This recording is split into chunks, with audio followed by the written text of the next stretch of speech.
By election రాబోతున్నాయి కదా, so ఇప్పుడు మీ గల్లీలో ఎలాంటి ప్రాబ్లమ్స్ అనేటివి ఉన్నాయి మీకు? మాకు డ్రైనేజ్ ప్రాబ్లం ఉంటుంది sir. Drainage problem, water problem.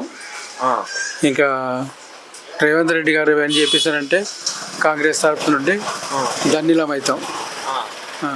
మరి ఇక్కడ డ్రైనేజ్ ప్రాబ్లం అంటున్నారు కదా, ఇక్కడ ఉన్న వాళ్ళ మన ప్రభుత్వం ఉంది కదా ఇప్పుడు కార్పొరేటర్ వాళ్ళు, వాళ్ళకి ఎప్పుడు మీరు చెప్పలేదా? చెప్పాము సార్, చెప్పేసామంటే చేస్తామని అంటున్నారు కానీ చేయట్లేదు. కార్పొరేటర్కి చెప్పాము, చేస్తామని అంటున్నారు, చేయలేదు సార్. అంతకుముందు ఎమ్మెల్యే గారికి కూడా చెప్పాము, ఎప్పుడు 10 ఏళ్ల కిందట. ఆయన ఏం పట్టించుకోలేదు. డ్రైనేజ్ ప్రాబ్లం అయితే చాలా ఉన్నది. ఎప్పుడు డ్రైనేజ్ ఇప్పుడు రోజు అవుతుందా, వర్షాలు అయినప్పుడు లీక్ అవుతుంది? రోజు అవుతుంది.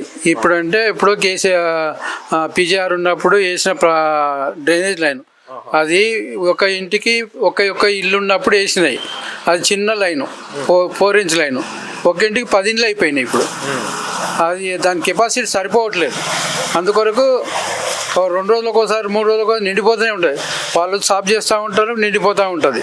అందుకొరకు డ్రైనేజ్ ప్రాబ్లం అయితే చాలా ఉన్నది. డ్రైనేజ్ ప్రాబ్లం చేస్తారంటే మేము చాలా ధన్యులం అవుతాం.